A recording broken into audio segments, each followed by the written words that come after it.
Olá! Então, hoje a gente vai conversar um pouquinho sobre alguns distúrbios da tireoide, o hipo e o hipertireoidismo. Eu sou a doutora Roberta Duelib, sou médica endocrinologista. Então, vamos lá, vamos começar. Então, esse é um resumo um pouquinho, né, dessa nossa discussão de hoje. A gente vai relembrar a fisiologia da tireoide, vai falar um pouco sobre o hipotireoidismo e depois sobre o hipertireoidismo. Então, vamos relembrar um pouquinho a anatomia da tireoide. Então, a tireoide ela vai ser composta pelo lóbulo direito, lóbulo esquerdo. Ao centro temos o istmo e 50% das pessoas ainda podem ter o lobo, um resquício do lobo piramidal. A tireoide é uma glândula, né, que ela vai estar localizada, né, nessa região aqui anterior do pescoço, né, anteriormente à traqueia, e ela tem um papel muito importante porque ela secreta hormônios que regulam o metabolismo do organismo, né, que vai ser o T3 e o T4. Além disso, ela também vai secretar a calcitonina, que é um hormônio muito importante para o metabolismo do cálcio. Então, falando um pouquinho da histologia da tireoide, as células foliculares, elas vão produzir dois hormônios principais.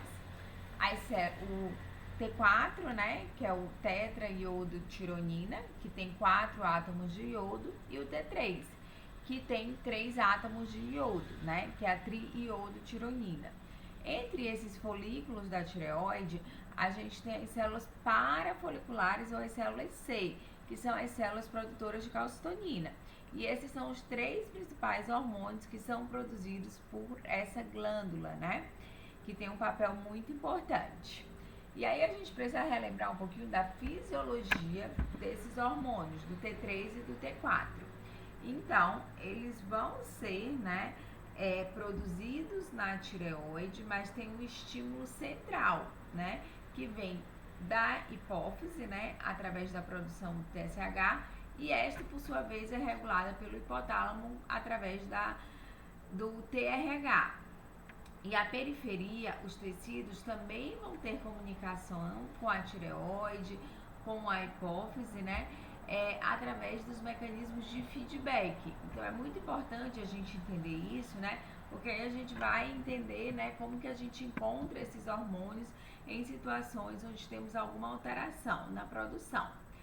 Quando a gente fala em alterações, né, desses hormônios, né, produzidos pela tireoide, a gente pode ter problemas na tireoide, a gente pode ter problemas na hipófise, a gente pode ter problemas no hipotálamo, né? E a depender onde é o nível desse problema, a gente vai ver as alterações laboratoriais. Então, vamos de fato começar a falar sobre o hipotireoidismo, né? E aí vamos começar com um caso clínico. Uma mulher de 45 anos de idade chega na UBS queixando de fadiga, um ganho de peso não intencional, constipação e pele seca há 3 meses. Refere sentir-se mais sensível a frio nos últimos meses. Exame físico, uma frequência cardíaca de 50 batimentos por minuto, uma pressão de 14 por 10. Uma palpação da tireoide, um aumento difuso da glândula, com uma textura granular e sem nódulos palpáveis. Demais exames segmentares sem alterações. Então, essa paciente que chega lá na UBS, o que a gente pensa como um provável diagnóstico e quais exames solicitar? Então, é muito importante, né, ter uma noção desses sintomas clínicos que podem ser um hipotireoidismo. Então, a gente pode estar adiante e precisamos saber qual exame solicitar nessa suspeita clínica. Quando a gente suspeita de um hipotireoidismo, 2 exames básicos eles vão ser fundamentais, né? Que é o TSH e o T4 livre, né? Então, esses são os exames que são primordiais, né? A gente não precisa às vezes estar, eu quero saber como está o funcionamento da glândula. São exames de sangue laboratoriais, né? A ultrassom, ela vai te dar outras informações, mas o funcionamento da glândula é através dos exames de sangue. E aí, né, a gente vai voltar um pouquinho depois para esse caso clínico, mas vamos relembrar o que é o hipotireoidismo. Então, hipotireoidismo, né, é uma síndrome clínica resultante de uma deficiente produção ou ação dos hormônios tireoidianos. E aí eles têm esse papel muito importante nos processos metabólicos desses hormônios.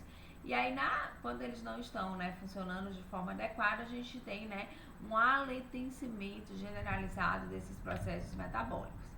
Quando a gente pensa em hipotireoidismo, a gente pode ter um problema na tireoide ou também, né, naquelas outras glândulas que regulam, né, essa tireoide, que também tem esse mecanismo de feedback com a periferia.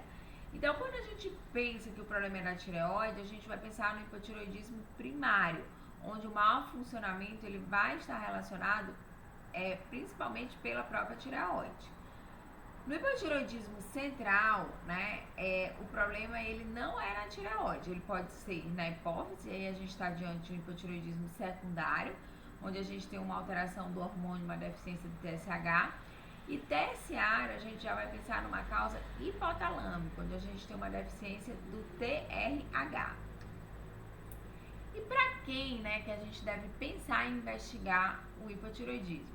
É aqueles pacientes que têm aqueles sintomas daquele caso clínico que foi citado anteriormente, sintomas como fadiga, constipação, memória prejudicada, depressão, né? Às vezes uma síndrome do túnel do carpo, ataxia, fraqueza muscular, distúrbio menstrual, câimbras, infertilidades, bradicardia, hipertensão diastólica, rouquidão, bócio, edema periorbital, grande peso, galactorreia. Vejam, né? Então são sintomas inespecíficos, né?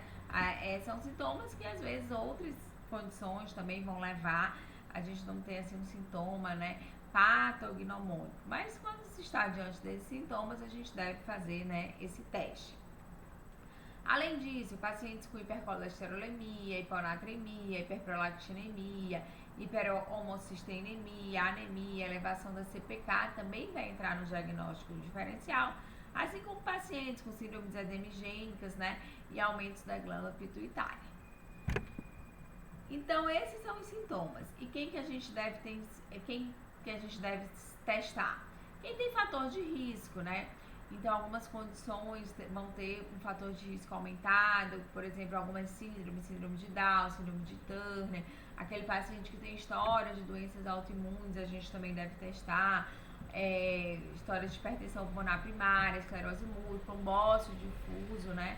Ou então um paciente que tem, né, um diagnóstico sorológico, né, estabelecido, que já teve alguma lesão tiroidiana prévia, que já fez uma tiroidectomia, já fez uma terapia com radioiodo, já fez uma radioterapia.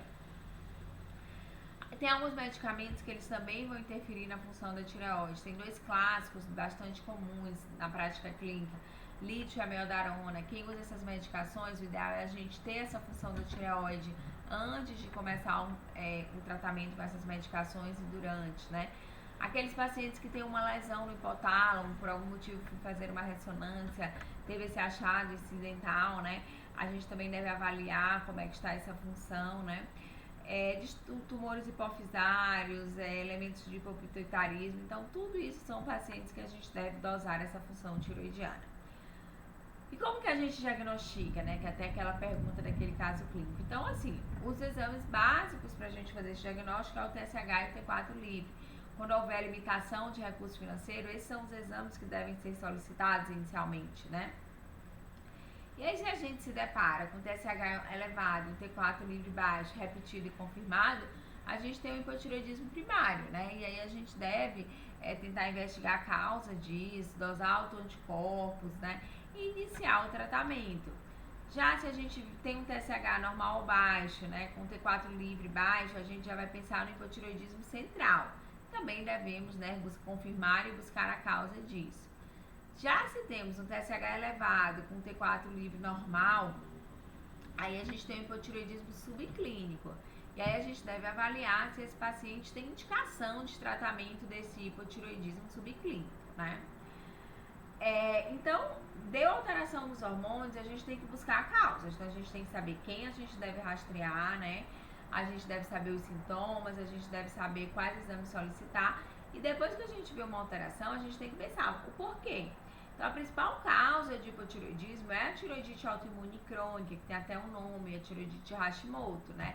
Tem outras causas, né? Por exemplo, pacientes que fizeram tiroidectomia, radioiodo, o excesso de iodo, medicamentos, doenças infiltrativas, né? Como tiroidite fibrosa, hemocromatose, sarcoidose, né? Então, para investigar a causa, se temos alterações, né, sugestivas de hipotireoidismo, a gente deve dosar autoanticorpos, né? para poder ver se a gente tem algum anticorpo positivo, entender por que essa glândula não está funcionando de uma forma adequada. E aí, naquele caso clínico, né? O que a gente espera? Então, se a gente espera que seja hipotireoidismo primário, a gente vai esperar um TSH elevado e um T4 livre baixo, né?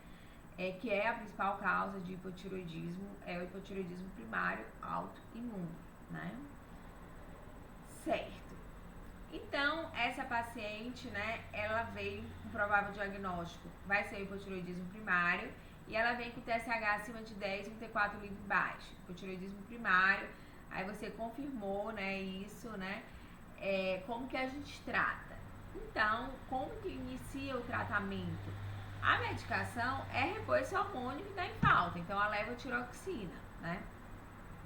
E essa levotiroxina, ela é feita com uma dose única diária, ela vai variar de acordo com a idade e o peso do paciente. Se a gente está falando de hipotireoidismo primário, que a gente já tem um TSH elevado, um T4 livre baixo, não é um subclínico, e o paciente jovem, sem comorbidades, a dose plena é 1,6 microgramas por quilo por dia.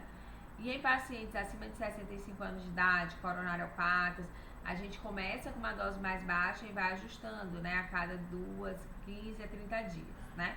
Mas se o paciente for jovem, a gente já pode começar a dose cheia, né? Então, por exemplo, né, quando a gente fala daquela paciente aqui, que tinha 54 quilos, aí a dose vai dar próxima ali de 83, 54 vezes 1,6. Então, você poderia começar a levotiroxina, 88 microgramas, um comprimido em jejum, 30 minutos antes do café diariamente. O jejum, ele é muito importante, né? Porque esse hormônio, ele não tem uma absorção tão fácil, então precisa desse jejum e da acidez do suco gástrico para ser bem absorvido. Agora, e como que a gente faz ajuste de tratamento em quem já está fazendo, né, o uso da medicação? Então, vamos ver esse caso clínico. Uma mulher de 61 anos foi à consulta com queixas de desânimo, apatia, constipação e cansaço. Foi um quadro de poucos meses de evoluções, sem história de tabagismo e atilismo, sem antecedentes mórbidos relevantes, sem alterações dignas de notas ao exame físico. Os exames laboratoriais tinham como única alteração um TSH de 10 e um T4 livre de 0,5, né? E aí foi iniciada a levotiroxina na dose de 50 microgramas todo dia em jejum. Ela voltou 6 semanas depois, sem sintomas, se sentindo muito melhor, mas com TSH ainda de 7,2, fora da referência. E o que deve se fazer nesse momento? Então, aqui a gente está discutindo como que é feito o ajuste da dose, né? Isso a gente deve levar em consideração a cada quanto tempo a gente faz esse ajuste, né? E como que a gente vai aumentando. Então, a primeira opção é aumentar na dose em 12,5 microgramas. Então, você está usando 50 para 62,5, com uma nova avaliação depois de 6 meses. A segunda opção deverá ser aumentada a 25 microgramas dias, com uma avaliação no intervalo de 6 semanas. Na letra C, não tem necessidade de ajuste, já que a paciente tem uma melhora clínica. E na letra D, para o ajuste adequado, é necessário também uma nova dosagem de T4 livre. Então, para diagnóstico, né, é importante a gente ter o TSH e o T4 livre. Para ajuste de dose, só o TSH é suficiente. Então, aqui a gente já exclui essa questão. Além da questão que a gente precisa, né, uma normalização desse TSH, né, dele ficar dentro da referência. Então, não é porque melhorou, só controlou os sintomas, que a gente não vai buscar isso. Então, a gente faz essa reavaliação, vai ajustar a dose, vai ficando reavaliando a cada 6 a 8 semanas. Então, se a paciente não está na dose, eu não vou esperar 6 meses, né? E estando ali um TSH entre 5 e 10, a gente vai aumentando nessa média, de 12,5 a 25 microgramas e reavaliando a cada 6 semanas, né? Então, que é o que deve ser feito no caso dessa paciente. Então, a gente deve aumentar 25 microgramas para 75 e fazer uma reavaliação em 6 semanas, como mostra a letra B. Então, o tratamento, né, ele vai justamente depender do valor do TSH. Então, se é um TSH que ele está levemente elevado, entre 5 e 10, a gente pode fazer um ajuste pequeno, de 12 a 25, isso pode ser suficiente. Já se esse TSH já estiver mais elevado, acima de 10, aí esse valor já pode ser mais elevado, né? A gente pode aumentar 25 a 50, né? E aí, essa monitorização, né, e os ajustes das doses, eles devem ser feitos a cada 6 a 8 semanas, como mostra aqui, né? Agora, se for um hipotireoidismo central, tem uma observação importante, que o que guia a gente não é o TSH, é o T4 livre, né? Porque esse TSH ele sempre vai estar normal ou baixo, né? Então, o ajuste a cada 6 a 8 semanas e o quanto a gente vai aumentar vai depender do valor do TSH no paciente com hipotireoidismo primário. Hipotireoidismo subclínico, TSH alto com T4 livre baixo, né? Normal, né? Quais são as indicações de tratamento? Isso é muito importante saber. TSH acima de 10, se tiver o anticorpo positivo, anti-TPO, antiroglobulina e gestante. Essas são as condições que a gente sempre vai tratar. Outras situações, a gente vai levar em consideração idade e sintomas. Quanto mais sintomas e quanto menor a idade, mais a gente tem uma tendência de tratar. E aí a gente individualiza muito esse tratamento nessas condições. Mas se tem um TSH acima de 10, anticorpo positivo e gestante, mesmo com T4 livre normal, tem indicação de tratamento. E aí a gente vai entrar nessa ponto da gestação. TSH não é um exame de rotina, né? Não é um exame que ele está no rastreio, né? Mas se o paciente ela já tem hipotireoidismo e está controlado e ela engravida, deve ter um aumento dessa dose em 25%, porque na pessoa que tem uma tireoide funcionando adequadamente, isso vai acontecer. Então, na gestante que ela já tem hipotireoidismo, que ela não tem, né, isso, a gente deve aumentar em 25% essa dose, né? Mas se a paciente ela faz um diagnóstico, faz uma dosagem de TSH na gravidez e dá acima de 2,5, né? A gente vê aqui que na gestação a referência ela é diferente, então no primeiro trimestre o ideal é entrar entre 0,1 e 2,5. E aí a gestante ela fez o TSH no primeiro trimestre e veio acima de 2,5. Então, a gente deve dosar anticorpo, né? Se esse anticorpo for positivo, a gente vai tratar. Se esse TSH tiver entre 2,5 e 4 com anticorpo negativo, hoje a gente pode até observar, né? E se o TSH for acima de 4, né? Aí a gente vai dosar o T4 livre para definir a dose. Se o T4 livre ele estiver normal, é um hipotireoidismo subclínico, né? A gente vai começar ali uns 50 microgramas dia. Se esse TSH já estiver baixo, a gente usa uma dose mais elevada. Mas sempre acima de 4, né? Na gravidez a gente vai iniciar tratamento. Então, na gestação, né? É muito importante a gente lembrar das pacientes que já fazem o tratamento, de fazer o ajuste. E lembrar que os valores são mais baixos, né? Certo. Hipertireoidismo. Aí a gente também começa aqui com o caso clínico. Então, uma mulher de 32 anos, referindo taquicardia, tremor de extremidades, perda de peso, agitação, hiperdefecação há 4 meses. Exame físico, uma pressão de 150 por 80, uma frequência cardíaca de 110, pele quente e úmida, tireoide aumentada, sem nódulos. E aí, essa paciente é o contrário daquela outra, né? A gente vai pensar no oposto, que é o hipertireoidismo. E aí também a gente pode começar essa investigação com TSH e T4 livre, né? O hipertireoidismo, ele já vai ser a síndrome clínica de excesso de hormônios de tireoidianos circulantes. E aí pode ser primário ou pode ser central. Então, do mesmo jeito, a gente também pode ter um problema na tireoide, onde a hiperfunção é principalmente da tireoide. E pode ter central, onde o problema pode estar na hipófise ou pode estar no hipotálamo. Aqui a gente pensa nas principais causas que podem levar, né, a esse aumento desses hormônios tireoidianos. E aí a gente pode dividir em 2 grupos, que são dependentes da produção aumentada de hormônios da tireoide e independente disso. Quando a gente pensa, né, que é um aumento da produção, a principal causa é a doença de Graves, que é o hipertireoidismo autoimune primário, que vai ser uma estimulação anormal da tireoide pelo anticorpos TRAB, né, que é o antitrab que vai estimular. Tem outras situações, a moledadiforme, corocarcinoma, a gente pode ter um aumento da produção central, né, por um tumor, né. Pode ter também um nódulo que produz o hormônio, a doença de Plummer, né. Independente da produção de hormônio, vai ser aquelas fontes exógenas. Então, por exemplo, no paciente que tem uma tirotoxicose factícia, né, que toma o hormônio da tireoide, a gente vê às vezes que até alguns pacientes que fazem isso para emagrecer, em algumas fórmulas. E isso nem é uma boa opção, porque você vai perder muito mais massa magra, né? Pode ter também um aumento desses hormônios circulantes, porque teve uma inflamação nessa glândula e liberou esses hormônios, que são as tiroidites. Tem alguns tumores que podem produzir, né, T3 e T4, que não é pela tireoide, que é uma produção ectópica, né? Então, alguma metástase e tudo isso. Mas aqui no hipertireoidismo, a gente vai se deter a falar mais da doença de Graves, né? Que é um tipo de hipertireoidismo, que é o mais comum, né? Que é o hipertireoidismo autoimune, que vai estar presente em 80% dos casos de hipertireoidismo. Ele é bem mais comum em mulheres, 5 a 10 vezes mais comum em mulheres do que os homens. Tem um pico de incidência ali entre 30 e 60 anos. E aí, o que ocorre, né, é que ocorre um aumento da produção pelos linfócitos B de anticorpos contra o receptor de TSH, o TRAB, né? E esses anticorpos, eles vão ativar complexos de sinalizações, resultando em aumento de volume, vascularização e produção dos hormônios tiroidianos, né? Levando, então, a esse quadro de hipertiroidismo autoimune primário, né? E as clínicas, elas vão ser, né? Nervosismo, sudorese, intolerância ao calor, palpitação, aumento do apetite, diarreia, né?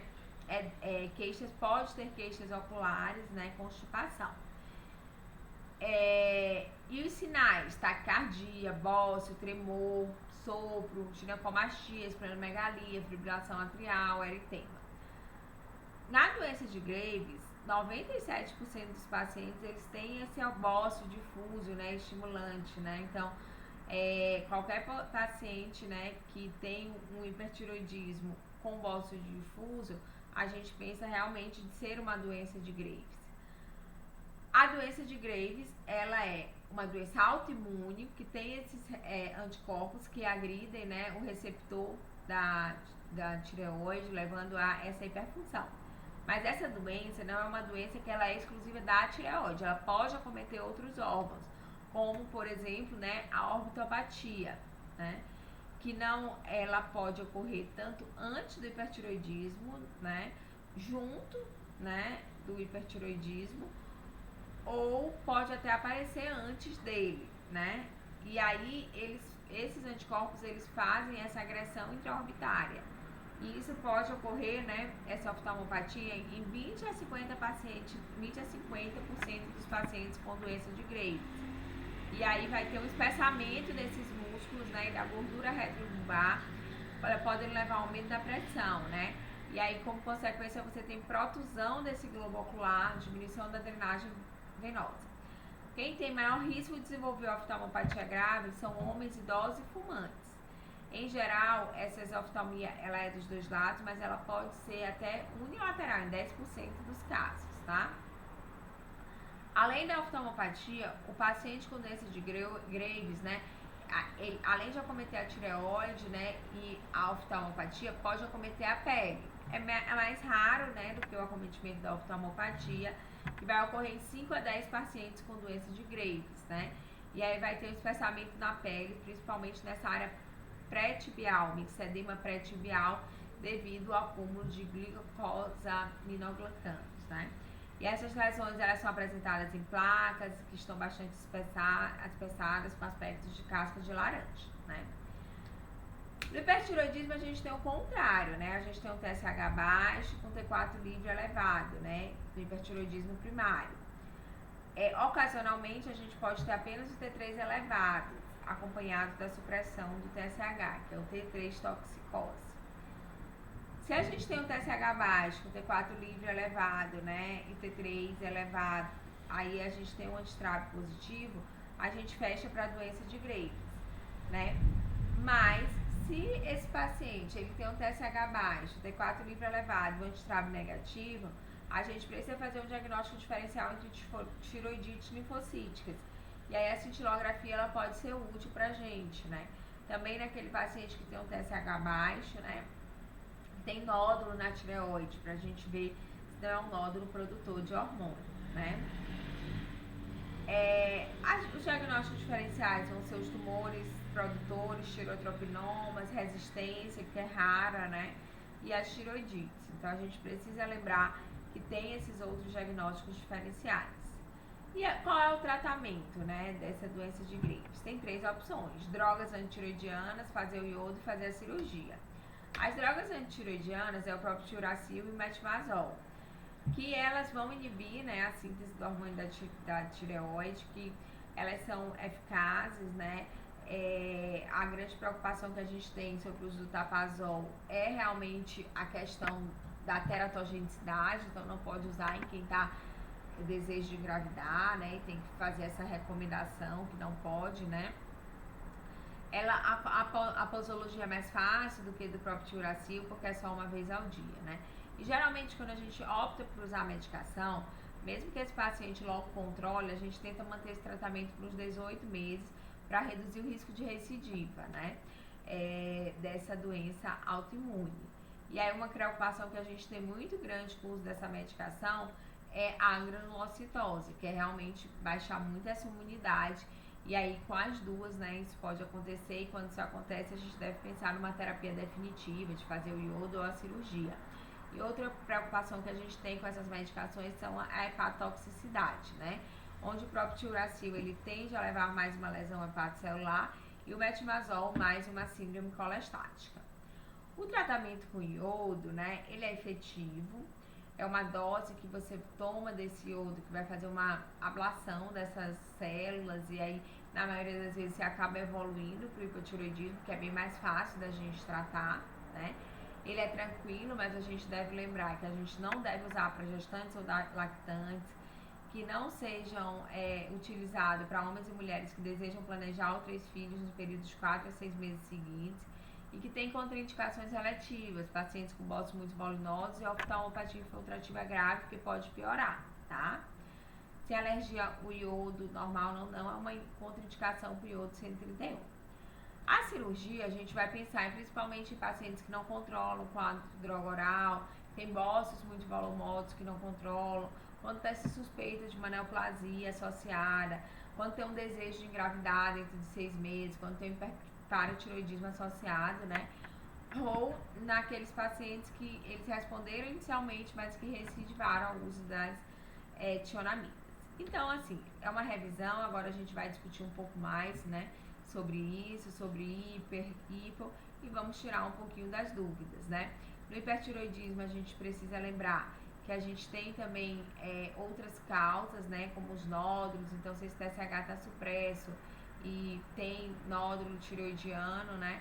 A gente deve pensar em fazer a cintilografia para fazer essa investigação.